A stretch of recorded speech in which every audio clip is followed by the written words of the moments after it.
Hello friends, welcome to crazy GK trick. दोस्तों, आज का वीडियो लेक्चर काफ़ी ज़्यादा महत्वपूर्ण होने वाला है क्योंकि आज के वीडियो लेक्चर में हम लास्ट 6 मंथ के महत्वपूर्ण बुक्स एंड ऑथर को डिस्कस करेंगे। किसी भी एग्जाम के दृष्टिकोण से काफ़ी महत्वपूर्ण टॉपिक है। इसके अलावा इस टॉपिक से अक्सर एग्जाम्स में क्वेश्चन के आने की संभावना बनी रहती है, तो आप वीडियो लेक्चर को अंत तक जरूर देखिए। 2023 की जितनी भी महत्वपूर्ण बुक्स हैं वो सभी मैंने यहाँ पर कवर की हैं। ठीक है, चलिए इसी हम टॉपिक को स्टार्ट करते हैं और पहला क्वेश्चन यहाँ पर डिस्कस करते हैं। देखिए, पहला क्वेश्चन देखते हैं, काफ़ी महत्वपूर्ण क्वेश्चन है। निम्नलिखित में से किसने टाइम शेल्टर के लिए 2023 का अंतर्राष्ट्रीय बुकर पुरस्कार जीता है? ठीक है, तो देखिए ये पुरस्कार सम्मान प्राइज एंड ऑनर का भी क्वेश्चन हो गया और बुक्स एंड ऑथर का भी यहाँ पर क्वेश्चन हो गया। ठीक है, तो ये भी पूछा जा सकता है कि अंतर्राष्ट्रीय बुकर पुरस्कार किसको मिला है 2023 का, और इनकी बुक का नाम भी पूछा जा सकता है। तो याद रखना है, जॉर्जी गोस्पोडिनोव। ठीक है, यह एक बुल्गारियाई लेखक हैं जिनको 2023 का अंतर्राष्ट्रीय बुकर पुरस्कार मिला है, आपको याद रखना है। तो ए आंसर इसका बिल्कुल सही हो जाएगा। ठीक है, देखिए 2023 का जो ये अंतर्राष्ट्रीय बुकर पुरस्कार है, तो जो जॉर्जी गोस्पोदिनोव हैं, और इसका जो ट्रांसलेट किया है या फिर जो अनुवाद किया है वो एंजेला रोडेल ने किया है। तो ये बात आपको याद रखना है। तो इनको संयुक्त रूप से इस पुरस्कार से सम्मानित किया गया है। आपको पता ही होगा, अंतर्राष्ट्रीय बुकर पुरस्कार के बारे में काफ़ी बार हम प्रीवियस लेक्चर्स में भी डिस्कस कर चुके हैं। तो इसका आपको कमेंट बॉक्स में आंसर देना है कि अंतर्राष्ट्रीय बुकर पुरस्कार या फिर इंटरनेशनल जो बुकर प्राइज़ है, इसकी शुरुआत कब से हुई थी या फिर यह कब से स्टार्ट हुआ था। इसके अलावा जो है पुरस्कार है हर साल अंग्रेजी में अनुवादित और यूनाइटेड किंगडम और आयरलैंड में प्रकाशित किसी भी बुक को दिया जाता है।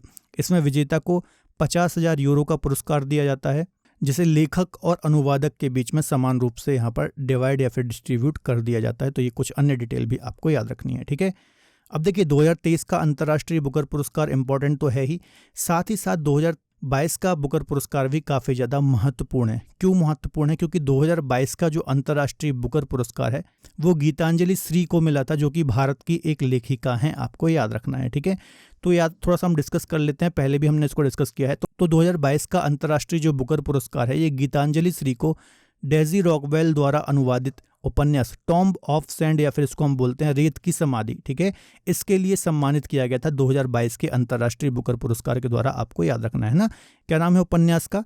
टॉम्ब ऑफ सेंट या फिर रेत समाधि, हिंदी में इसका नाम है, आपको याद रखना है। ठीक है, तो 2022 का जो अंतर्राष्ट्रीय बुकर पुरस्कार है गीतांजलि श्री को मिला था। बहुत ही इंपॉर्टेंट है आने वाले एग्जाम के लिए।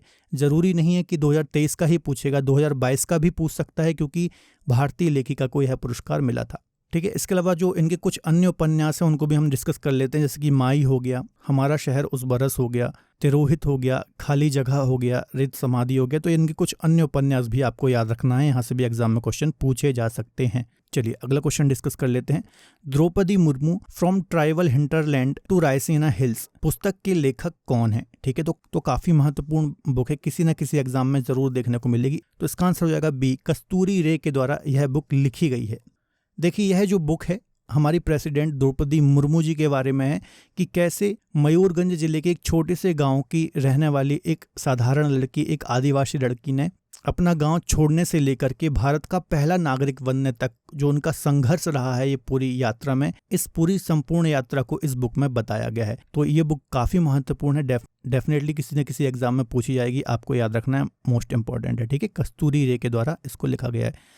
अब आपको कमेंट बताना कि द्रौपदी मुर्मू जो प्रेसिडेंट है हमारे भारत की, तो कौन से नंबर की ये प्रेसिडेंट है, आपको कमेंट बॉक्स में इसका आंसर देना है। ठीक है, अगले क्वेश्चन को डिस्कस करने से पहले थोड़ा सा मैं आपको अपडेट देना चाहूँगा। यदि आप हमारे साथ जुड़ करके किसी भी एग्जाम की तैयारी करना चाहते हैं तो आप हमारी रूट एप्लीकेशन और क्रेजी जीके ट्रिक की एप्लीकेशन को डाउनलोड कर सकते हैं। यहाँ पर आपको डिफरेंट कोर्सेज मिल जाते हैं, इन कोर्सेज को आप अवेल कर सकते हैं। देखिए, यहाँ पर आपको इंडिविजुअल सब्जेक्ट की भी फैसिलिटी मिलती है और आपको डिफरेंट फाउंडेशन बैच भी यहाँ पर देखने को मिल जाते हैं। यदि आप मुझसे ज्योग्राफी पढ़ना चाहते हैं तो हमारी रूट एप्लीकेशन और क्रेजी जीके ट्रिक की एप्लीकेशन पर डिफरेंट कोर्सेज आपको ज्योग्राफी के मिल जाते हैं, तो आप मेरे कोर्सेज अवेल कर सकते हैं। जीएस फाउंडेशन पढ़ना चाहते हैं तो आरंभ बैच है हमारा, आपको जीएस फाउंडेशन स्ट्रॉन्ग करना है तो आप ये वाला बैच अवेल कर सकते हैं। लिंक डिस्क्रिप्शन बॉक्स में दी हुई है। मैक्सिमम डिस्काउंट के लिए DSCGT कूपन कोड को अप्लाई करना ना भूलें। चलिए अगला क्वेश्चन डिस्कस कर लेते हैं। My life as a comrade निम्नलिखित में से किसकी आत्मकथा है या फिर ऑटोबायोग्राफी है? ठीक है, तो इसका आंसर हो जाएगा के शैलजा।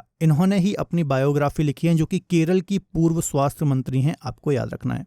देखिए, इस आत्मकथा का यदि पूरा नाम मैं बोलूँ तो my life as a comrade, the story of an extraordinary politician and the world that shaped her. ठीक है, तो इनका ये बुक का ये पूरा नाम है, आपको याद रखना है।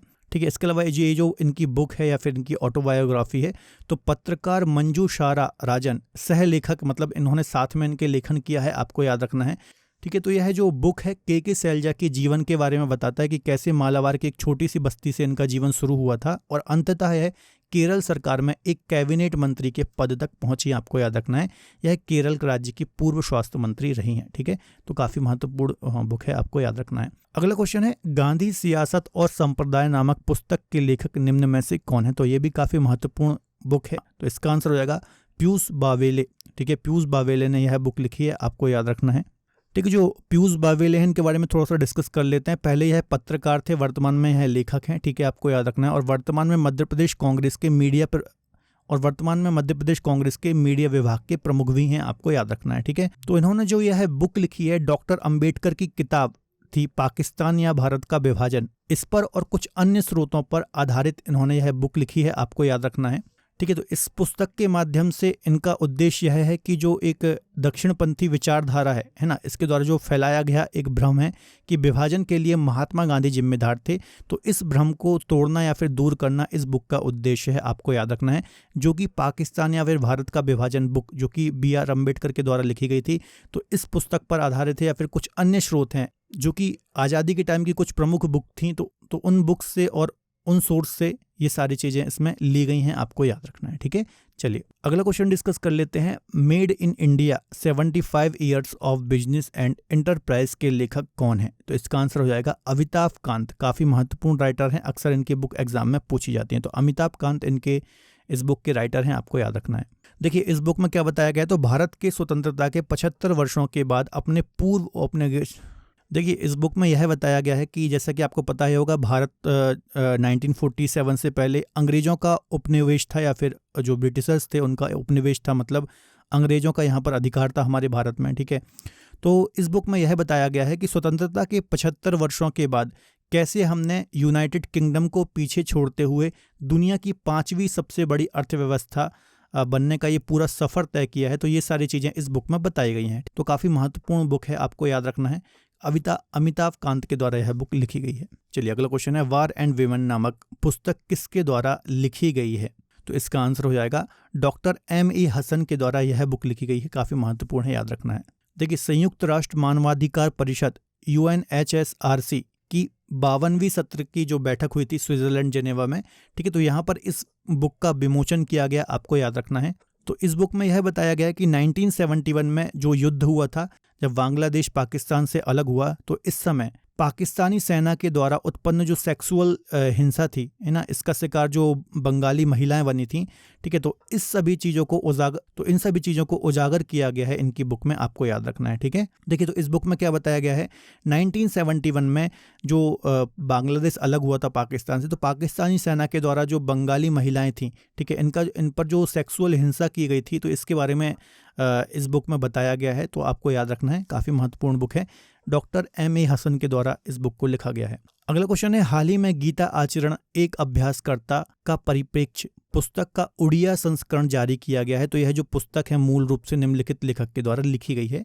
तो इसका आंसर हो जाएगा के शिव प्रकाश के द्वारा यह बुक लिखी गई है। के शिव प्रकाश की यदि हम बात करें तो वर्तमान में जो पंजाब के राज्यपाल हैं, इनके अतिरिक्त मुख्य सचिव के रूप में कार्यरत हैं, आपको याद रखना है। इसके अलावा इस बुक का जो उड़िया संस्करण है, उड़ीसा के राज्यपाल गणेशी लाल के द्वारा जारी किया गया, आपको याद रखना है। यह जो बुक है, इसमें लघु निबंधों के माध्यम से भगवद गीता की जो अवधारणाएं हैं, इनको विस्तृत करने का प्रयास किया गया है, आपको याद रखना है। चलिए अगला क्वेश्चन डिस्कस कर लेते हैं। The golden years, the many joys of living a good long life. तो इस बुक के लेखक कौन है? तो बहुत ही महत्वपूर्ण ये राइटर हैं, अक्सर इनकी बुक एग्जाम्स में पूछी जाती हैं। रस्किन बॉन्ड की ये बुक है, आपको याद रखना है। इस पुस्तक में रस्किन बॉन्ड ने अपने जीवन से जुड़े जितने भी पहलू थे, ठीक है, और अनुभव थे, तो कहानी के रूप में लिखा है। तो याद रखना है, 2023 में ये बुक आई है, काफ़ी महत्वपूर्ण है। इसके अलावा इनकी बुक चूँकि अक्सर एग्जाम्स में पूछी जाती हैं, तो इनकी बुक्स को भी हम डिस्कस कर लेते हैं। जैसे कि 2023 की कुछ अन्य बुक्स की यदि हम बात करें तो द परफेक्ट मर्डर, जिंदगी कैसे जिएं, 25 greatest stories and young readers, तो ये सब इनकी 2023 की बुक्स हैं, आपको याद रखना है। इसके अलावा कुछ अन्य 2022 की बुक्स हैं, जैसे कि देखिए एक यहाँ पर बुक्स लिखी है all time favourite for children, ये 2022 SSC में पूछी गई बुक थी, है ना, 2021 में आई थी। इसके अलावा how to live your life, listen to your heart, song of the forest. तो ये आप इसका स्क्रीनशॉट ले सकते हैं और पढ़ सकते हैं। ये सभी महत्वपूर्ण बुक्स हैं, है ना। और ऑल टाइम की यदि इनकी हम बुक की बात करें तो द ब्लू अम्ब्रेला काफ़ी ज़्यादा महत्वपूर्ण बुक है, इनकी अक्सर एग्जाम में पूछी जाती है। The room on the roof ये हो गई। दिल्ली इज़ नॉट फार, ठीक है। तो ये सभी इनकी बुक हैं, आप इसका स्क्रीनशॉट ले सकते हैं और पढ़ सकते हैं। बार बार इनकी जो बुक्स हैं एग्जाम में पूछी जाती हैं। दोस्तों, आप सभी के लिए एक इम्पॉर्टेंट अपडेट है। अब आपके लिए क्रेजी जीके ट्रिक के सभी कोर्सेज वेबसाइट पर भी अवेलेबल हैं। ये सभी कोर्सेज आप सभी की रिक्वायरमेंट और लेटेस्ट एग्जाम पैटर्न को ध्यान में रखकर डिज़ाइन किए गए हैं। यहाँ पर हम बेसिक कॉन्सेप्ट के साथ साथ कॉम्प्रिहेंसिव लर्निंग पर भी फोकस करते हैं। तो एक बार ज़रूर हमारी वेबसाइट पर विजिट करें, इसका लिंक आपको डिस्क्रिप्शन बॉक्स में दिया गया है। अगला क्वेश्चन डिस्कस कर लेते हैं। Indian metropolis deconstructing India's urban spaces पुस्तक के लेखक कौन है? तो ये भी काफ़ी महत्वपूर्ण ये बुक है। तो इसका आंसर हो जाएगा फिरोज वरुण गांधी इस बुक के लेखक हैं या फिर ऑथर हैं, आपको याद रखना है। यह जो बुक है गरीबी, असमानता, अपराध और पर्यावरण गिरावट सहित भारत के शहरी क्षेत्रों के सामने आने वाली जो चुनौतियां हैं भविष्य में, इसके बारे में बताती है, आपको याद रखना है। यह जो बुक है इसमें टोटल 9 भाग हैं या फिर 9 भागों में इसको विभाजित किया गया है और प्रत्येक भाग में शहरी जो अलग अलग चुनौतियां हैं और प्रत्येक भाग में शहरी चुनौतियों को एक अलग पहलू के रूप में केंद्रित किया गया है। जैसे फॉर एग्जांपल, जैसे कि भारत में तेजी से शहरीकरण हो रहा है। ऐसा अनुमान है कि 2050 तक देश की आधी से ज़्यादा आबादी शहरों में रहेगी, ठीक है। और शहरीकरण के साथ क्या होता है? गरीबी, असमानता, अपराध, पर्यावरण गिरावट सहित कुछ ऐसी चुनौतियां होती हैं जब शहरीकरण बढ़ता है तो, ठीक है। तो ये सभी चीज़ें इस बुक में बताई गई हैं, आपको याद रखना है। फिरोज वरुण गांधी के द्वारा यह बुक लिखी गई है, ठीक है। चलिए अगला क्वेश्चन डिस्कस कर लेते हैं। NTR ए पॉलिटिकल बायोग्राफी नामक पुस्तक निम्नलिखित में से किसके द्वारा लिखी गई है? तो इसका आंसर हो जाएगा रामचंद्र मूर्ति कोंदू भटला के द्वारा यह बुक लिखी गई है, ठीक है। यह जो बुक है बेसिकली आंध्र प्रदेश के जो पूर्व मुख्यमंत्री थे NT रामाराव, इनके जीवन पर आधारित है, आपको याद रखना है, ठीक है, जो कि रामचंद्र मूर्ति के द्वारा लिखी गई है। इसके अलावा इसका विमोचन किसने किया? तो न्यायमूर्ति सुदर्शन रेड्डी के द्वारा इस बुक का विमोचन किया गया, आपको याद रखना है। इस बुक में NT रामाराव के बारे में, उनका जो फिल्म जगत का कैरियर था, राजनीतिक जीवन था, इन सभी से जुड़ी हुई उपलब्धियों का उल्लेख किया गया है, आपको याद रखना है, काफ़ी महत्वपूर्ण है, ठीक है। चलिए अगला क्वेश्चन डिस्कस कर लेते हैं। अजय टू योगी आदित्यनाथ नामक एक ग्राफिक उपन्यास किसके द्वारा लिखी गई है? तो इसका आंसर हो जाएगा शांतनु गुप्ता के द्वारा यह उपन्यास लिखा गया है, आपको याद रखना है, ठीक है। इस बुक में बेसिकली जो उत्तर प्रदेश के मुख्यमंत्री हैं योगी आदित्यनाथ, तो इनके जीवन पर आधारित यह बुक है, आपको याद रखना है। और इनके और योगी आदित्यनाथ के जन्मदिन के अवसर पर जो लोक निर्माण मंत्री हैं जतिन प्रसाद, इनके द्वारा इस बुक का विमोचन किया गया, ठीक है। तो याद रखना है शांतनु गुप्ता के द्वारा यह बुक लिखी गई है। चलिए अगला क्वेश्चन है। Guts amidst bloodbath the Anshuman Gaekwad नामक बुक किसके द्वारा लिखी गई है? तो इसका आंसर हो जाएगा आदित्य भूषण के द्वारा यह बुक लिखी गई है, आपको याद रखना है, ठीक है। तो याद रखना है पूर्व भारतीय टेस्ट क्रिकेटर हैं अंशुमान गायकवाड़ और इनके द्वारा ही cricket club of India CCI इस बुक का विमोचन इनके द्वारा किया गया, तो आपको याद रखना है, ठीक है। चलिए अगला क्वेश्चन है। रिफ्लेक्शंस नामक पुस्तक किसके द्वारा लिखी गई है? तो इसका आंसर हो जाएगा श्री नारायण वाघुल के द्वारा यह बुक लिखी गई है, जो कि एक प्रसिद्ध बैंकर है, ठीक है। याद रखना है, काफी महत्वपूर्ण है। केंद्रीय जो वित्त मंत्री हैं, है ना, और कॉर्पोरेट मामलों के जो मंत्री हैं निर्मला सीतारमण जी, इनके द्वारा ही अप्रैल में इस बुक का मुंबई में विमोचन किया गया, आपको याद रखना है। इस पुस्तक में भारत के वित्तीय परिदृश्य में जो वाघुल के दशकों का अनुभव रहा है, ठीक है, इनके द्वारा, तो उसी का विवरण किया गया है, आपको याद रखना है। अगला क्वेश्चन है। Secret history of caste in the labyrinth of law किसके द्वारा लिखी गई है? तो इसका आंसर हो जाएगा मनोज मिट्टा के द्वारा यह बुक लिखी गई है, आपको याद रखना है। तो देखिए जो मनोज मिट्टा हैं ये पत्रकार हैं, हाल ही में, आपको याद रखना है, इनके द्वारा ही यह बुक लिखी गई है। देखिए यह जो बुक है या फिर पुस्तक है 1850 का जो कास्ट डिसेबिलिटी रिमूवल एक्ट आया था, इस पर आधारित है, जिसे अंग्रेजों के द्वारा स्थापित किया गया था। और यह जो पुस्तक है स्वतंत्र भारत की जाति को लेकर जो जारी बहस है ना, जाति व्यवस्था को लेकर जो जारी बहस है हमारे समाज में, तो इस पर आधारित है, आपको याद रखना है, काफ़ी महत्वपूर्ण बुक है, ठीक है। अगला क्वेश्चन है। पार्टीशन फ्रीडम नामक पुस्तक किसके द्वारा लिखी गई है? तो इसका आंसर हो जाएगा राम माधव। डी आंसर बिल्कुल सही हो जाएगा। राम माधव एक भारतीय राजनीतिज्ञ, लेखक और विचारक हैं, आपको याद रखना है, इनके द्वारा ही यह पुस्तक लिखी गई है। यह जो पुस्तक है 1905 और स्वतंत्रता पूर्व युग के दौरान जो घटी घटनाएं हैं इस पर आधारित है, आपको याद रखना है, ठीक है। इसके अलावा इनकी कुछ अन्य पुस्तक की बात करूं तो uneasy neighbours India and China after 50 years of the war, इसके अलावा असहज पड़ोसी इनकी कुछ अन्य बुक हैं, यह भी महत्वपूर्ण है, आपको याद रखना है। ठीक है, चलिए। निम्नलिखित में से कौन उपन्यास विक्ट्री सिटी के लेखक हैं? ठीक है, जो नोवेल आई है विक्ट्री सिटी, इसके लेखक कौन है? तो इसका सही आंसर हो जाएगा सी, सलमान रुश्दी जो हैं, जो कि ब्रिटिश भारतीय उपन्यासकार हैं। तो इन्होंने ही विक्ट्री सिटी नामक उपन्यास को लिखा है। ठीक है, थोड़ी सी हम डिटेल भी देखेंगे। देखिए, ये सलमान रुश्दी हैं और इनकी ये जो नोवेल है जो न्यू आई है, काफ़ी प्रसिद्ध उपन्यासकार हैं। ठीक है, थोड़ा सा हम और डिटेल देखेंगे, इनकी कुछ और बुक्स के बारे में डिस्कस करेंगे। जैसे कि इनकी एक बुक्स आपने पढ़ी होगी, मिडनाइट चिल्ड्रन। ठीक है, तो इनके लिए इनको बुकर प्राइज़ भी मिल चुका है 1981 में। ठीक है, तो यहाँ से कई बार एग्जाम्स में क्वेश्चन आया है मिडनाइट चिल्ड्रन के बारे में, तो आपको याद रखना है। इसके राइटर भी कौन है? सलमान रुश्दी। इसके अलावा द सेनेटिक वर्जेस भी इनकी ही एक बुक है, ये भी काफ़ी प्रसिद्ध बुक है, तो इसके बारे में भी आपको याद रखना है।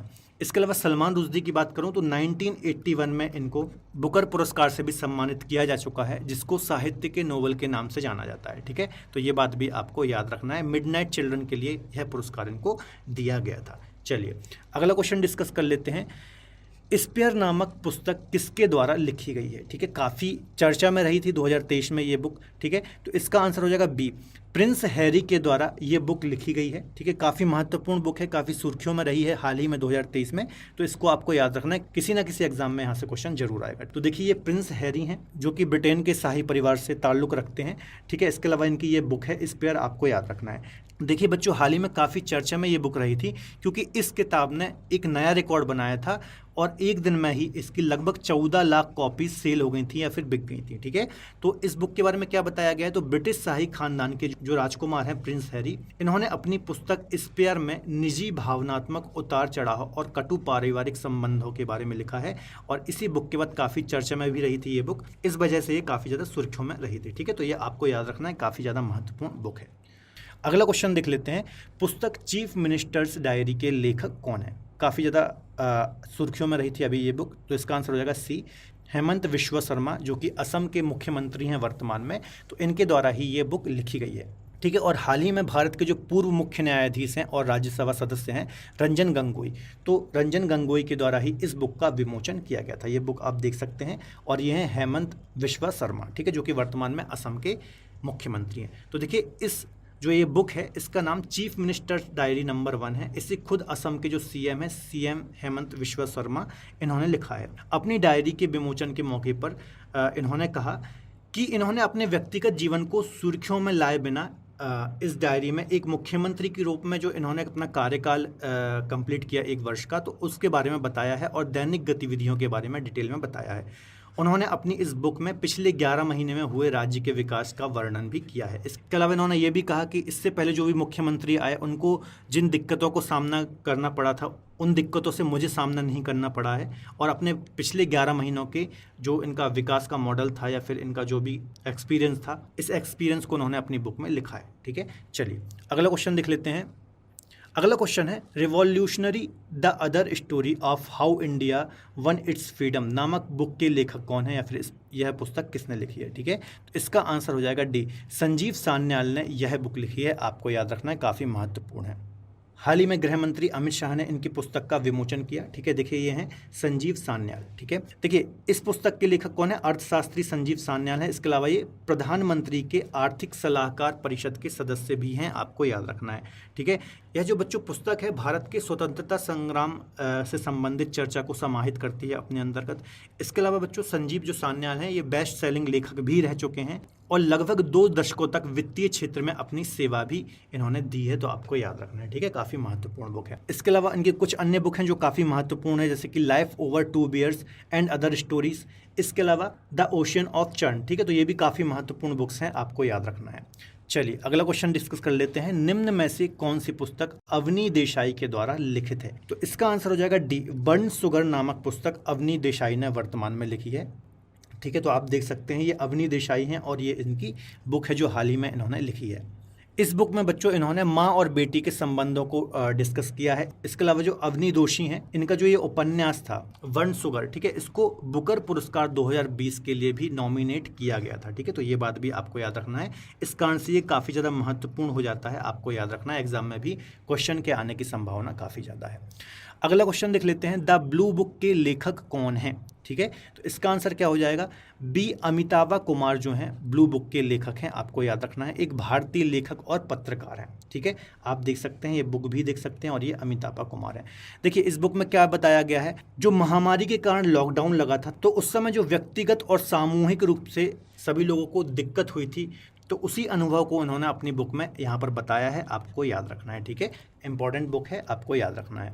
इसके अलावा 2021 में भी इनकी एक बुक आई थी, याद रखना है, a time outside this time. ठीक है, तो ये नोवेल भी काफ़ी महत्वपूर्ण रही थी, तो इसका नाम भी आपको याद रखना है, अमिताभा कुमार की ही ये बुक है। ठीक है, अगला क्वेश्चन है, अनजान साक्षी नामक पुस्तक किसके द्वारा लिखी गई है? तो इसका आंसर हो जाएगा सी, के अब्दुल गफ्फार, इनके द्वारा यह बुक लिखी गई है, काफ़ी महत्वपूर्ण है, याद रखना है। ये मशहूर शिक्षाविद प्रोफेसर हैं, आपको याद रखना है। ठीक है, देखिए इस पुस्तक में आपातकालीन अवधि के दौरान कोझिकोड REC में एक इंजीनियर छात्र पी राजन के गायब होने को शामिल किया गया है। ठीक है, जो आपातकाल लगा था हमारे भारत में इंदिरा गांधी के टाइम पे, तो उस समय जो एक इंजीनियरिंग के छात्र थे, ठीक है, तो इनके गायब होने के संबंध में इन्होंने इस बुक में लिखा है, और इस मामले में गवाह के रूप में उन्हें प्रभावित करने के लिए सरकार और पुलिस की ओर से जो उन पर दबाव डाला गया था, तो इस बारे में भी उन्होंने अपनी बुक में उल्लेख किया है, आपको याद रखना है। अगला क्वेश्चन है, Modi shaping a global order in flux, इस बुक के लेखक कौन है? तो ये भी काफ़ी ज़्यादा महत्वपूर्ण बुक है, इसका नाम हो जाएगा डी, डॉक्टर S जयशंकर, जो कि हमारे अभी विदेश मंत्री भी हैं वर्तमान में, तो इनके द्वारा ही इस बुक को लिखा गया है। और बीजेपी के राष्ट्रीय जो अध्यक्ष हैं JP नड्डा, इनके द्वारा ही इस बुक का विमोचन किया गया, याद रखना है। देखिए बीजेपी के राष्ट्रीय अध्यक्ष JP नड्डा ने 22 फरवरी 2023 को विदेश मंत्री S जयशंकर की लिखी गई बुक का विमोचन किया। ठीक है, इसके अलावा दिल्ली के सुषमा स्वराज भवन में चले इस कार्यक्रम में उन्होंने कहा कि PM मोदी के नेतृत्व में भारत विदेश नीति को लोकतांत्रिक किया है। इसके अलावा आज भारत की विदेश नीति की चर्चा आम आदमी भी करते हैं। ठीक है, तो विदेश नीति के बारे में खासतौर पर इसमें बताया गया है, ये सारी चीज़ें डिस्कस की गई हैं, याद रखना है। S जयशंकर की वर्तमान में ये बुक है। चलिए अगला क्वेश्चन है, निम्नलिखित में से कौन जादूनामा पुस्तक के लेखक हैं? तो इसका आंसर हो जाएगा डी, अरविंद मंडलोई ने ये बुक लिखी है। और किसके बारे में लिखी है? जावेद अख्तर, जो कि एक प्रसिद्ध लेखक और गीतकार हैं, इनके बारे में ही ये पुस्तक लिखी गई है। ठीक है, देखिए ये अरविंद मंडलोई हैं और ये आप बुक में देख सकते हैं ये जावेद अख्तर है। तो देखिए अरविंद मंडलोई द्वारा अनुभवी लेखक गीतकार जावेद अख्तर पर लिखी गई किताब जादूनामा का विमोचन किया गया। ठीक है, इस किताब में जावेद अख्तर से जुड़े कई ऐसे पहलू हैं जो लोग अब तक इनके बारे में नहीं जानते। ठीक है, तो जावेद अख्तर के बारे में कुछ ऐसी चीज़ें लिखी गई हैं इस बुक में जो अभी तक आम लोग नहीं जानते। इसके अलावा जादूनामा के लेखक अरविंद मंडलोई ने किताब लिखने के अनुभव को साझा करते हुए कहा है कि मेरा और जावेद जी का अनुभव और हालात एक जैसे ही थे, इसलिए हम एक दूसरे को बहुत अच्छे से समझ पाए और हम दोनों ने बुरा वक्त भी एक साथ ही देखा है। ठीक है, तो इनके जीवन के बारे में काफ़ी कुछ चीज़ें ऐसी लिखी गई हैं जो कि आम लोग नहीं जानते। चलिए अगला क्वेश्चन डिस्कस करेंगे, निम्नलिखित में से कौन India's knowledge supremacy the new dawn book के लेखक या फिर राइटर हैं? तो इसका आंसर हो जाएगा ए, डॉक्टर अश्विन फर्नांडिस जो हैं वो इस बुक के लेखक हैं, आपको याद रखना है। ठीक है, तो देखिए आप बुक भी देख सकते हैं, इसके अलावा अश्विन फर्नांडिस को भी देख सकते हैं। देखिए पुस्तक अंतर्राष्ट्रीय प्रवासी डॉक्टर अश्विन फर्नांडिस जी के द्वारा लिखी गई है, जो कि मध्य पूर्व अफ्रीका और दक्षिण एशिया में क्यूसेक रैंकिंग के प्रमुख हैं। ठीक है, इसके अलावा लॉन्च की गई पुस्तक भारत के ज्ञान वर्चस्व नए उभरते भारत में बदलते रुझानों को प्रदर्शित करने वाली यात्रा पर केंद्रित है। ठीक है, जो हमारा नया भारत है उसके बारे में इस बुक में लिखा गया है, आपको याद रखना है। अगला क्वेश्चन डिस्कस कर लेते हैं, निम्नलिखित में से कौन पुस्तक onward my years in BCCI के लेखक हैं? तो इसका आंसर हो जाएगा डी, रत्नाकर शेट्टी इस बुक के राइटर हैं, आपको याद रखना है। इसके अलावा हाल ही में मार्च में ही 2023 में ही इस बुक का विमोचन ICC के पूर्व अध्यक्ष डॉक्टर शरद पवार के द्वारा किया गया। ठीक है, तो देखिए onward my years in BCCI नामक जो ये बुक है, एक प्रशासक के रूप में रत्नाकर शेट्टी के अनुभवों की एक आत्मकथात्मक लेख है, आपको याद रखना है।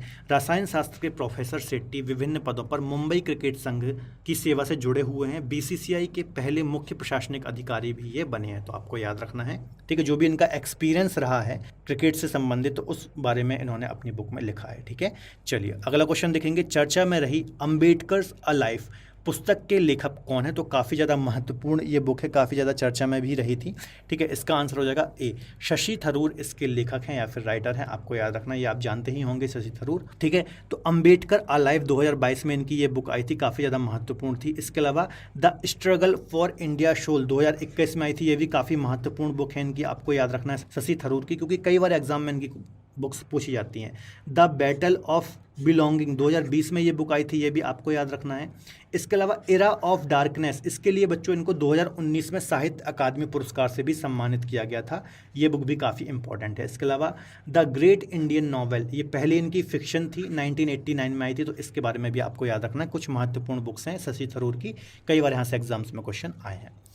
अगला क्वेश्चन देखेंगे, उड़ान एक मजदूर बच्चे की पुस्तक के लेखक कौन है, तो इसका आंसर हो जाएगा बी, मिथिलेश तिवारी इस बुक के लेखक हैं, आपको याद रखना है। ठीक है, यह एक इंस्पायरिंग बुक है, आपको याद रखना है। ठीक है, इस बुक में क्या बताया गया है, यह किताब कैप्टन एडी मानेक के जीवन यात्रा के बारे में बताती है कि कैसे उन्होंने अपनी कैरियर में शून्य से शिखर तक का सफ़र तय किया है। ठीक है, तो एक जैसा कि मैंने आपको बताया कि इंस्पायरिंग बुक है। इसके अलावा कैप्टन एडी मानेक के परिवार को फ्लाइंग फैमिली ऑफ इंडिया भी कहा जाता है, क्योंकि इनकी फैमिली में जितने भी मेंबर हैं वो भारतीय विमानन जो सेवा है इसमें ही एक प्रकार से कार्यरत हैं। ठीक है, जैसे कि देखिए इनकी पत्नी हॉवी फ्लायर हैं, इनके जो दो बेटे हैं वो पायलट हैं। इसके अलावा बहू क्या है, एयर होस्टेस हैं, और इनकी दूसरी बहू क्या है, एयरक्राफ्ट डिस्पैचर है। तो सारा का सारा परिवार इसी सेवा में या फिर इससे संबंधित ही सेवा में लगा हुआ है। इसके अलावा इनके सभी जो परिवार के 6 सदस्य हैं भारतीय विमानन उद्योग में लगे हुए हैं, तो आपको याद रखना है। ठीक है, तो याद रखना है किन की बुक है, ये मिथिलेश तिवारी की बुक है। अगला क्वेश्चन देख लेते हैं, निम्नलिखित में से कौन द ग्रेट टेक गेम नामक पुस्तक के लेखक हैं, तो इसका आंसर हो जाएगा सी, अनिरुद्ध सूरी जो हैं वो इस बुक के लेखक हैं, आपको याद रखना है। थोड़ा सा हम डिटेल भी देखेंगे। देखिए अनिरुद्ध सूरी हैं और इनकी ये बुक है, तो भारतीय लेखक हैं अनिरुद्ध सूरी, ये अपनी नई बुक के साथ आए हैं जिसका नाम क्या है, द ग्रेट टेक गेम। ठीक है, तो ये आपको याद रखना है। इस पुस्तक में लेखक इस बात का रोड मैप तैयार करते हैं कि किसी भी देश को इस प्रौद्योगिकी प्रधान युग में सफल होने के लिए अपनी रणनीतिक योजना को कैसे विकसित करना चाहिए, तो ये सारी चीज़ें इस बुक में बताई गई हैं। अगला क्वेश्चन देख लेते हैं, the poverty of political economy how economics abandon the poor नामक बुक के लेखक कौन है, इसका आंसर हो जाएगा डी, ब्रिटिश अर्थशास्त्री हैं मेघनाथ देसाई, तो इनकी ही ये बुक है, आपको याद रखना है। आप यहाँ पर देख सकते हैं इमेज में। ठीक है, देखिए भारत में जन्मे प्राकृतिक ब्रिटिश अर्थशास्त्री मेघनाथ देसाई ने the poverty of political economy how economics abandon the poor नामक बुक लिखी है, आपको याद रखना है, जो कि इस बात पर प्रकाश डालती है कि 18वीं शताब्दी के उत्तरार्ध से अर्थशास्त्र के अनुशासन ने कैसे व्यक्तिगत रूप से हितों को व्यवस्थित रूप से परिधि पर रखा है। ठीक है, तो याद रखना है, इनकी ये बुक है, काफ़ी महत्वपूर्ण बुक है। चलिए अगला क्वेश्चन देख लेते हैं, निम्नलिखित में से कौन उपन्यास Q&A के लेखक हैं, SSC 2022 में ये क्वेश्चन ऑलरेडी आया हुआ है, तो इंपॉर्टेंट बुक है। इसका आंसर हो जाएगा ए, विकास स्वरूप इस बुक के लेखक हैं, आपको याद रखना है। ठीक है, इसके अलावा इनके देख लीजिए ये विकास स्वरूप है। इसके अलावा इनकी जो ये नोवेल है Q&A, इसके ऊपर एक मूवी भी बन चुकी है जिसको हम स्लम डॉग, आपने देखी ही होगी, स्लम डॉग मिलेनियर जो मूवी है वो इसी नोवेल पर आधारित थी। 2009 में एकेडमी अवार्ड और गोल्डन ग्लोब अवार्ड में भी काफ़ी ज़्यादा इन्होंने पुरस्कार जीते थे। इसके अलावा इनकी एक दूसरी बुक भी है जिसको बोलते हैं 6 सस्पेक्ट। ठीक है, तो ये भी काफ़ी महत्वपूर्ण इनकी बुक है जिस पर अभी वर्तमान में BBC भी मूवी बना रहा है। ठीक है, तो याद रखना है Q&A किसकी बुक है, विकास स्वरूप की ये बुक है। चलिए अगला क्वेश्चन है, काफ़ी महत्वपूर्ण है, निम्नलिखित में से कौन उपन्यास डॉलर बहू के लेखक हैं। ठीक है, तो इसका आंसर क्या हो जाएगा, इसका आंसर हो जाएगा बी, सुधा मूर्ति जो हैं वो डॉलर बहू की लेखिका हैं, आपको याद रखना है, एक इनकी नॉवेल है। इसके अलावा कुछ अन्य नॉवेल भी हैं इनकी, काफ़ी ज़्यादा महत्वपूर्ण है, जैसे देखिए 3000 स्टिचेस। ठीक है, ये इनकी एक नॉवेल है। इसके अलावा how I taught my grandmother to read and other stories, ये इनकी एक नॉवेल है। इसके अलावा माहेश्वता इनकी एक ये बुक है जिसको हिंदी का पहला प्रकाशित उपन्यास भी कहा जाता है। इसके अलावा डॉलर बहू हिंदी का इनका ये दूसरा उपन्यास था, आपको याद रखना है। ठीक है, इसके अलावा जो इनका ये डॉलर बहू उपन्यास था, है ना, ZTV पर इस पर एक कार्यक्रम भी आ चुका है, तो ये बात भी आपको याद रखना है। ठीक है, चलिए अगला क्वेश्चन है, द प्रेसिडेंशियल ईयर नामक बुक के लेखक कौन है, तो काफ़ी सुर्खियों में रही थी जब ये बुक आई थी। ठीक है, तो इसका आंसर हो जाएगा ए, प्रणव मुखर्जी इस बुक के राइटर या फिर लेखक हैं, आपको याद रखना है। देखिए इस बुक में क्या बताया गया है, काफ़ी ज़्यादा जो चर्चित राजनेता हैं जैसे कि सोनिया गांधी हो गया, कांग्रेस हो गया, इसके अलावा प्रधानमंत्री नरेंद्र मोदी समेत कई बड़े दिग्गज नेताओं के बारे में चौंकाने वाले खुलासे इन्होंने किए और बात बताई हैं। जैसा कि इन्होंने कहा था कि जो कांग्रेस है इसका अब करिश्माई नेतृत्व समाप्त हो चुका है। इसके अलावा प्रधानमंत्री मोदी के बारे में जो नोटबंदी इन्होंने की थी तो उस समय जो प्रणब मुखर्जी थे उनसे कोई चर्चा नहीं की थी। तो ये सारी चीज़ें उन्होंने अपनी बुक में डिस्कस की हैं। ठीक है, तो देखिए ये भारत के 13वें राष्ट्रपति से थोड़ा सा हम डिटेल डिस्कस कर लेते हैं। 2008 में इनको पद्म विभूषण और 2019 में भारत रत्न से सम्मानित किया गया। इसके अलावा इनकी कुछ अन्य बुक हैं जैसा कि द टर्ब्यूलेंट ईयर्स जो कि 2016 में आई थी, द कॉलिजन ईयर्स जो कि 2017 में आई थी, इसके अलावा द प्रेसिडेंशियल ईयर 2021 में आई थी। तो काफ़ी ज़्यादा महत्वपूर्ण ये बुक्स हैं और सुर्खियों में रही बुक्स हैं। यहाँ से कई बार एग्जाम्स में क्वेश्चन आते हैं और आए भी हैं, आपको याद रखना है। ठीक है, चलिए अगला क्वेश्चन है सी ऑफ पॉपीज पुस्तक के लेखक कौन है। देखिए एसएससी 2022 में ये क्वेश्चन आया हुआ है, काफ़ी महत्वपूर्ण ये क्वेश्चन है। ठीक है, इसका आंसर हो जाएगा अमिताभ घोष इसके लेखक हैं या फिर राइटर हैं। काफ़ी महत्वपूर्ण बुक है, आपको याद रखना है। ठीक है, इसके अलावा देखिए जो अमिताभ घोष है इनको 54वें ज्ञानपीठ पुरस्कार से भी सम्मानित किया गया था 2008 में, तो आपको याद रखना है। इनके अलावा इनके जो काफ़ी सारे बुक्स हैं वो काफ़ी ज़्यादा फेमस हैं। ठीक है, कई बार यहाँ से एग्जाम में क्वेश्चन आते हैं। जैसा कि देखिए द सर्कल ऑफ रीजन्स इनकी पहली नोवेल थी जो कि 1986 में पब्लिश हुई थी। इसके अलावा द शैडो लाइन्स साहित्य अकादमी पुरस्कार से भी इसको सम्मानित किया गया था, काफ़ी ज़्यादा महत्वपूर्ण है। द कैलकाटा क्रोमोजोम इसको क्लार्क अवार्ड से सम्मानित किया गया था। Sea of poppies 2008 Man Booker prize के लिए इसको नॉमिनेट किया गया था। ठीक है, रिवर्स ऑफ स्मोक 2011 में ये आई थी। जंगल नामा 2021 में आई थी। द लिविंग माउंटेन ये 2022 में आई थी। तो काफ़ी ज़्यादा इंपॉर्टेंट इनकी ये नॉवेल्स और बुक्स हैं, आपको याद रखना है। कई बार यहाँ से एग्जाम में क्वेश्चन आते हैं। अमिताभ घोष। ठीक है, चलिए अगला क्वेश्चन है believe what life and cricket taught me किस क्रिकेटर की जीवनी है। तो इसका आंसर क्या हो जाएगा, इसका आंसर हो जाएगा सी, सुरेश रैना की ये जीवनी है और काफ़ी ज़्यादा अभी चर्चित थी, याद रखना है, इंपॉर्टेंट है। देखिए इसके अलावा कुछ अन्य जो महत्वपूर्ण क्रिकेटर हैं उनकी भी कुछ जीवनी है या फिर उनके बारे में जो बुक्स हैं उनको हम देख लेते हैं। ठीक है, जैसे कि देखिए believe what life and cricket taught me, ये सुरेश रैना की है, 2022 में ही आई है। इसके अलावा प्लेइंग इट्स माई वे सचिन तेंदुलकर की आपने सुना ही होगा। ठीक है, 2015 में ये आई थी और एसएससी 2022 में क्वेश्चन भी आया है। The test of my life तो युवराज सिंह की ये बुक है, आपको याद रखना है, 2020 में आई थी। इसके अलावा एसएससी 2022 में भी क्वेश्चन आ चुका है। A century is not enough Sourav Ganguly की ये बुक है, 2019 में आई थी।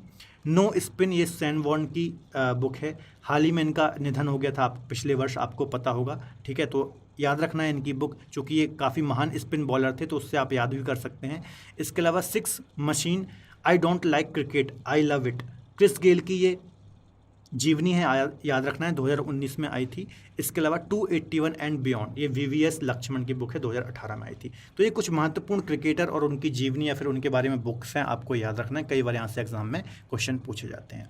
ठीक है, इसके अलावा देखिए 2023 की कुछ अन्य चर्चित बुक हैं जो कि चर्चा में रही थी और 2023 की ही हैं, काफ़ी महत्वपूर्ण, यहाँ से एग्जाम में क्वेश्चन आ सकते हैं। जैसा कि the book of Bihari literature ये अभय के की बुक है, 2023 की ही है। भारत की vaccine growth story Sajjan Singh Yadav की बुक है। मुंडको उपनिषद द गेटवे टू इंटरनिटी डॉक्टर कर्ण सिंह जो कि संसद के पूर्व सदस्य रहे हैं, इनकी ये बुक है। As good as my word K M. Chandrasekhar की बुक है। Bipin the man behind the uniform Rachna Bisht Rawat की बुक है। भारत में महिला और पुरुष 2022 राव इंद्रजीत सिंह की ये बुक है। इसके अलावा गंगा में शाप ब्रेकिंग इंडिया 2.0 राजीव मल्होत्रा की बुक है। और इरफान खान ए life in movies Subra Gupta की ये बुक है। रिंग साइड यह डॉक्टर विजय दर्दा के द्वारा लिखी गई है। सुप्रीम कोर्ट ऑन कमर्शियल ऑर्बिटेशन यह मनोज कुमार के द्वारा लिखी गई है। कलेक्टिव स्पिरिट कंक्रीट एक्शन यह एस बेम्पत्ति के द्वारा लिखी गई है। Smoke and acid A writers journey through opium hidden histories यह अमिताभ घोष के द्वारा लिखी गई है। देखिए अमिताभ घोष की बुक्स भी काफ़ी ज़्यादा पूछी जाती हैं, आपको याद रखना है। ए रिसर्जेंट नॉर्थ ईस्ट यह आशीष कुंद्रा के द्वारा लिखी गई है। Courting India England Mughal India and the origin of empire यह नंदिनी दास के द्वारा लिखी गई है। तो ये हाल ही में जो बुक्स का विमोचन किया गया है 2023 में, तो ये कुछ अन्य चर्चित बुक हैं, इनको भी आपको याद रखना है। इसके अलावा हाल ही में 2023 में जो कुछ अन्य बुक थी ये काफ़ी महत्वपूर्ण बुक्स हैं, तो इनको भी आपको याद रखना है।